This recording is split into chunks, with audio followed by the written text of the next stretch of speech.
Hi, this is Reinhard from Everyday Systems. Quick aside before I start this episode. I was going to kick off my project of writing the Everyday Systems Compendium book by recording a chapter at a time as a podcast episode, starting this month with a re-presentation of the No-S diet. But I belatedly realized that I'd have to do a lot of careful rereading and re-listening first. And that is making this effort take longer than expected.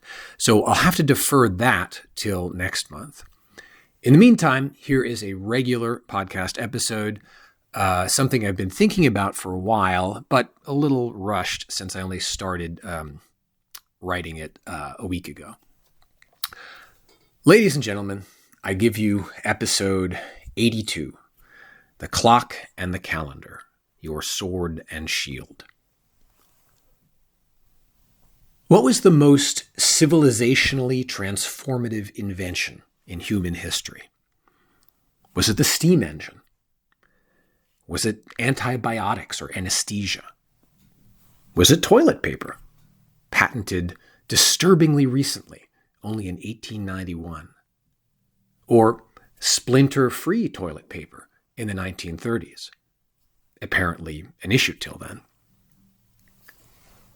Great as these inventions were, and thankful as I am for them, I think we have to go back a lot further. There are two contenders that particularly impress me, and they both relate to timekeeping. You got it, the clock and the calendar. The first clocks, sundials, were developed by the Egyptians about 1500 BC. The first calendars were also Egyptian, about 3500 BC. Inspired by that blazing desert sun and the periodically flooding Nile, they're older than the Bible. They're practical, but they're also more than practical. They shape our fundamental sense of reality. These are deep, almost sacred inventions. Holidays didn't just fall onto the calendar. They're intrinsic to it. Traditional prayers in Christianity, the Book of Hours, in Islam, and Judaism, and Hinduism, most religions that I'm aware of, are attached to specific times of the day. The first mechanical clocks were on church towers. Before I wax too pompous and world historical, let me bring it back to everyday systems. The point I'm trying to make here is that just as the clock and calendar order the practical, the social, and even the sacred world, they're also good for ordering your personal habits. In fact, a core concept shared by many everyday systems is that the clock and calendar are your friends. If your habits are out of alignment with the clock and calendar, they're going to be working against some of the deepest habits of human society.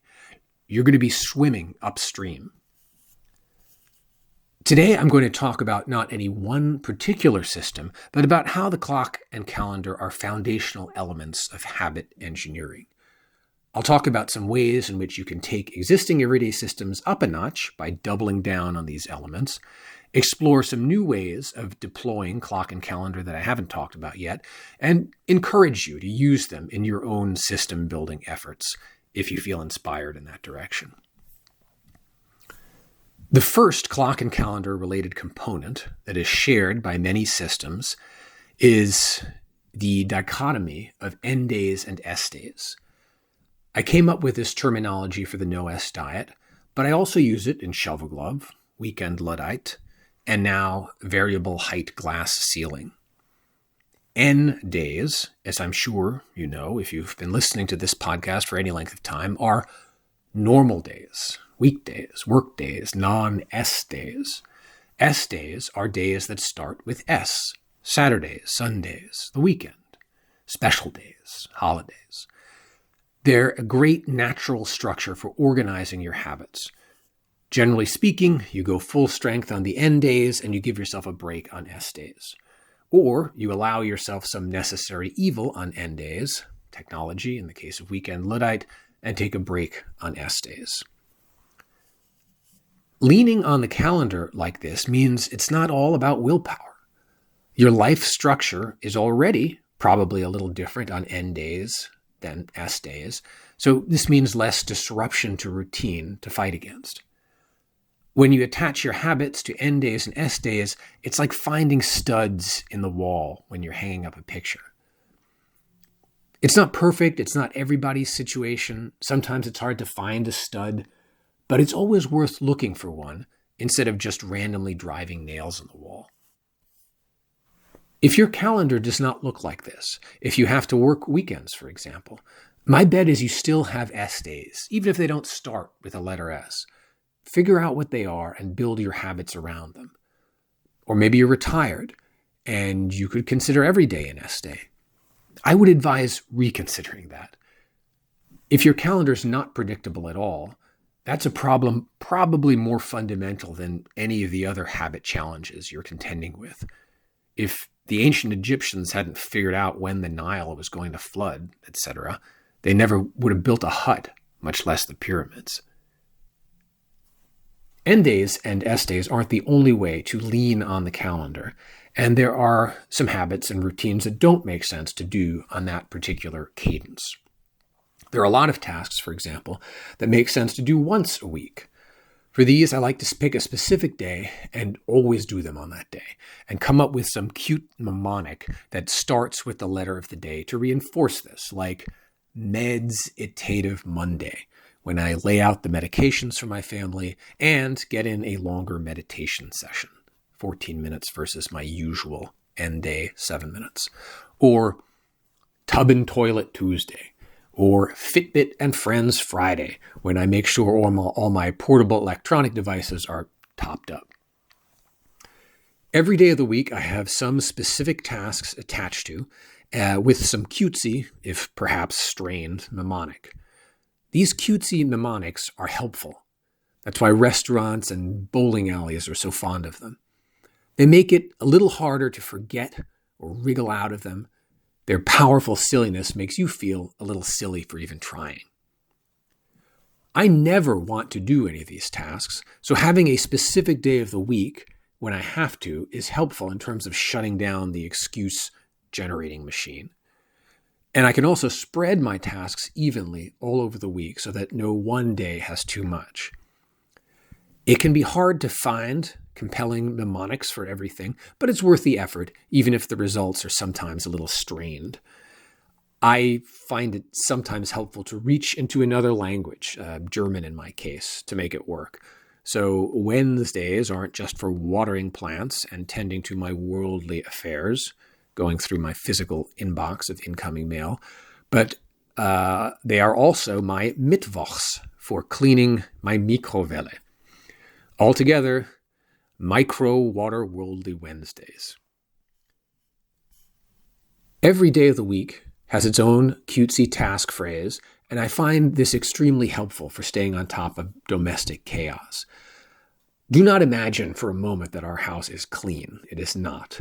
That would not be possible given my own messy nature and those of the other beings who share it with me. But total chaos is kept at bay, and that is enough of a triumph. Maybe just a VC cat triumph, but those are the triumphs that are available to me, and I appreciate them.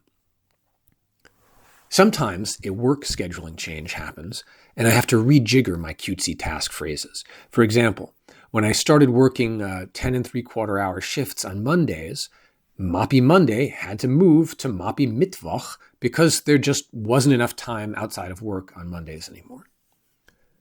So here's my current full list of cutesy name week daily tasks. If you make one, I'm sure it will look quite different. This is just for inspiration, not exact replication. Monday, meditative makeup. I meditate for a longer session, refill meds organizers, and make up any lingering tasks that didn't get done when they should have last week. Tuesday, tub and toilet. I scrub the tub and each of our 2 toilets.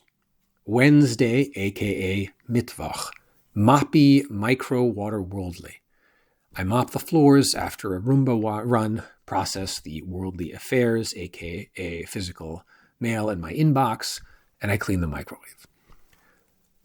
Thursday, aka Donnerstag, dusty thoughtful. I dust and I do a 14-minute brainstorming session on a topic of choice in a notebook. Friday, furry, finger, fridge bit, and friends.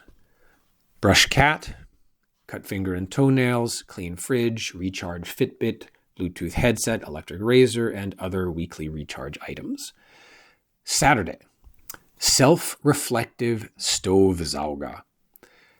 Transfer personal punch cards to LifeLog spreadsheet. Review audio memos. Stick old memos onto Google Drive. Review written memo notes. Written memos. This is all part of the self-reflective part. Clean stove. And then targeted Staubsauger, aka vacuuming. Sunday, studious sinks. Study by reading 14 plus minutes and making new Anki flashcards. Clean kitchen and bathroom sinks. Every day then, I write the Cutesy name, the Cutesy phrase, on the top of my daily task management index card in quotes. And then I list each component task in my life tasks column so I can cross it out. This is redundant, right? I'm writing them twice, but it helps. It shows and reinforces my commitment. I don't have to do the greatest job ever, every week for every task. I just have to do something. Even if I do little more than stare at my dirty fridge on Fridays, I develop some fridge awareness, a better sense of its dirty crevasses, prep myself for a more effective assault next time. I'm not just doing the task, I'm learning the task, I'm learning the problem 52 times a year. And every time I do some little something, I build the habit. Let's move on to the clock for a moment, or more precisely, the timer. Shovel Glove introduced the concept of schedulistically insignificant time. That's the 14-minute timer you set to do your Shovel Glove sledgehammer workout. It's just long enough to give you some exercise benefit, but not long enough to interfere with your day. The 14 minutes, 1 minute less than the smallest granularity of time you're likely to block out in a calendar, is intentionally absurd.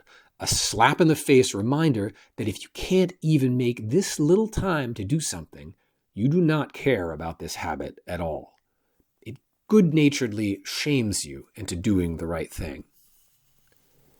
Any exercise routine could benefit from schedulistically insignificant timing. I did a podcast episode once entitled 14 Minutes of Anything, the point of which was that making that regular short time was more important than what exercises you did during it. And even activities that aren't exercises or even regular habits can benefit from this approach. If you have some task that you are dreading and keep putting off, set a timer for 14 minutes and start. And if you have no idea how to start, use those 14 minutes to figure out how. I'm astonished at what I'm able to do with even a tiny block of focus like that and how unstuck it gets me. I write these podcast episodes mostly in tiny 14-minute blocks like that. My Doctor Who-inspired name for the practice of using small, ideally 14-minute time boxes is Time Box Lord. If you're curious, I did a whole episode on it a couple of years ago. Meditation is a natural fit for Time Box Lord. I've often wondered how people meditated before the invention of timers. It seems incongruous that this ancient spiritual practice should depend on a smartphone, though for most people today, I imagine it completely does. I guess there was some guy with a gong at the front of the ashram, but how did he know when it was time? I guess he must have had an hourglass or something. Or it doesn't even matter as long as he signaled a stop at some point.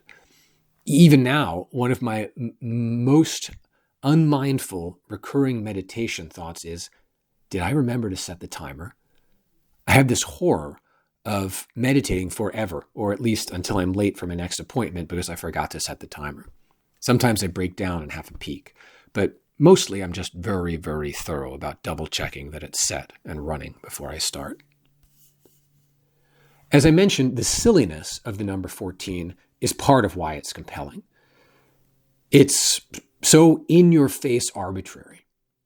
And I use that principle of compelling numeric silliness in another way with the clock proper, powerfully silly times of day.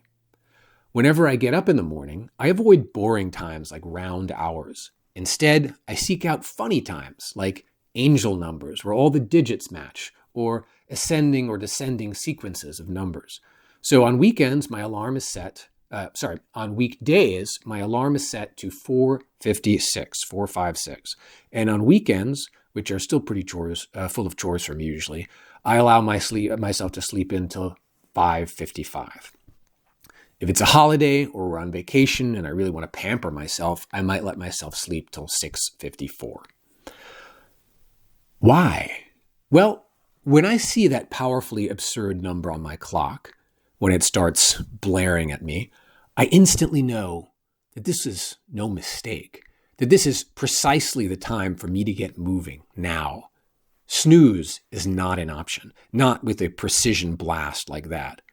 And if I'm cranky about having to get up so early, the humorousness of the number helps ease that a little. It took some experimenting to figure out which powerfully silly numbers were right for me. For weekdays, 4:44 was too early, 5:43 was too late. I tried both. It was helpful to have the set of possible candidates narrowed down. There were really only 3 for me in this case. That's another advantage of this approach. Fewer options means less decision fatigue. A powerfully silly wake-up time also helps me get to sleep. Now, I don't have a correspondingly silly set bedtime, but since I know that I'm not going to mess with 4:56 on the other end, that's powerful incentive to get to bed early. I've gone through periods of my life of intense insomnia. When I've been in a phase like that, nothing worked, no tricks or techniques. I was too anxious for anything. I remember once it was so bad that I wasn't conscious of having been asleep for over 2 months. I comforted myself with the thought that I must have slept without having noticed it, and that it wasn't possible not to have slept. I was relieved to read somewhere that it wasn't possible to die of sleep deprivation because I was starting to get genuinely afraid. I've since learned that it is in fact possible, that there are documented cases of people dying from lack of sleep, but I am glad I didn't know that at the time. Now, in periods of normal, manageable anxiety, I find an early, firm, non-negotiable, absurdly precise wake-up time helps with sleep quality. It ensures that I'm tired enough by the end of the day to fall asleep quickly and stay asleep. The regularity of the pattern makes it habitually powerful. I'm less anxious about my undone tasks because I know I'm getting up as early as humanly possible to face them, so I do less tossing and turning.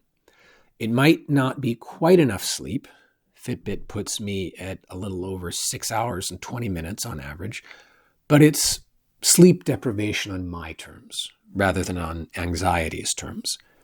I feel more in control and I get more quality sleep and more quality waking than I would otherwise. The clock and the calendar are your friends, but the snooze button is your enemy. The guy who invented splinter-free toilet paper is in heaven now, but the guy who invented the snooze button is in the lowest depth of hell, roasting in the fever dreams of the anxieties he's avoiding, waking up, kinda, every 9 minutes or so, forever. The Sisyphus of the lazy. Really, don't use that snooze button. It's a habit killer. It turns every wake up into a prolonged, inefficient torture. And it drives everyone in earshot crazy. Instead, when you hear the alarm ring the first and only time, jump up. See your absurdly powerful time. Turn it off. Look for what you have to grab and run out of the room. If anyone else is in the room or nearby, make sure they are undisturbed. That's part of the challenge. Embrace it. You're a ninja of courtesy. Know what you have to grab and where you are going. For me, it's backpack, glasses, phone, wallet, little bathroom, then basement for the first hour of my morning routine. The critical thing is that you're up and out of there pronto. Sometimes a mantra of sorts helps. Time to make the donuts from that old Dunkin' Donuts commercial is one that often goes through my head right after the alarm rings. Another, not so funny, but sometimes all I can muster in my morning brain fog is, don't think, just move. You should have a holy terror of falling back asleep, even if you can't quite remember why. Once I make it to the bathroom, I'm safe. By the time I'm in the basement, a few minutes later, I'm even somewhat alert. It's those first few seconds that are crucial.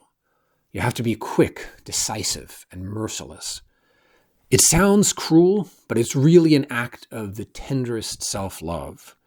You are sparing yourself the nightmare half-sleep of snooze that isn't even restorative and makes you stressed and late for everything else. And then tonight, you'll be properly tired when it's time to go to sleep again, and also properly in awe of the willpower plus habit plus magic number combo that bolted you out of bed that morning and will surely do so again. That awe will help your eyes shut more promptly when you lie down and the thoughts stop churning. An audiobook also helps. A 14-minute sleep timer, and I'm usually out. From what I've read about CBT for insomnia programs, they emphasize the importance of regular sleeping hours, and also that giving yourself too much time to sleep can be counterproductive. If you spend too much time in bed not sleeping, you're going to start developing the wrong Pavlovian associations. It becomes the rack of insomnia rather than the bed of sleep, and a vicious circle ensues. The last clock and calendar technique I'm going to talk about today is what I call calendar first tasking.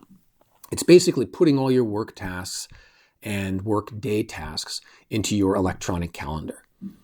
This is a great technique versus a mere task list because it forces you to budget time, to make a quick estimate, to map out all your tasks against your available time. You won't get it quite right. You'll have to adjust and drag and edit, but it's a good first reality check. I use an Outlook calendar for work and import my personal Google Calendar so I can see those events at the same time. I then create 3 more private, non-blocking Outlook calendars: non-blocking work tasks, non-blocking life tasks, and procrastination. That way I can map out my day in detail without making it impossible for anyone else to schedule meetings with me. And I can see very quickly when I review how much time I spent focused on work tasks versus life tasks or total procrastination. Procrastination tends not to be planned, but I force myself to put it into the calendar retroactively if it happens. This is a good disincentive because it's a little embarrassing, another form of negative tracking, like I've spoken about before, and I can also get a better handle on how much I'm doing, how big a problem this actually is. I don't have to accomplish everything I set out to do in the calendar. I just have to dedicate that much time to it. I can drag it to tomorrow or later or add a new block of time to come back to it. If I did something else during that block instead, I replace it. By the end of the day, my calendar should accurately reflect how I spent my time. It should be retrospectively accurate. Every half-hour block in my workday, I only do this for my working hours, should be accounted for. I'd experimented with various forms of calendar first tracking over the years, but it never stuck until the addition of these non-blocking calendars. Calendar first tracking is redundant with the task tracking I already do on my personal punch cards. And I have other systems I haven't talked about yet that introduce even more redundancy. But for me, it's good redundancy. That extra engine on a jet plane that keeps me on track, even if one of them fails. 10% extra effort to be doing the right thing most of the time is worth it versus doing the wrong thing half the time without. Well, this has been a rather long episode about time, and I'll close with a beautiful verse from Psalm 90. Teach us to number our days, that we may get us a heart of wisdom. Number them to organize and regulate them, sure, but number them also, and more importantly, to remember how few and precious they are. Thanks for listening.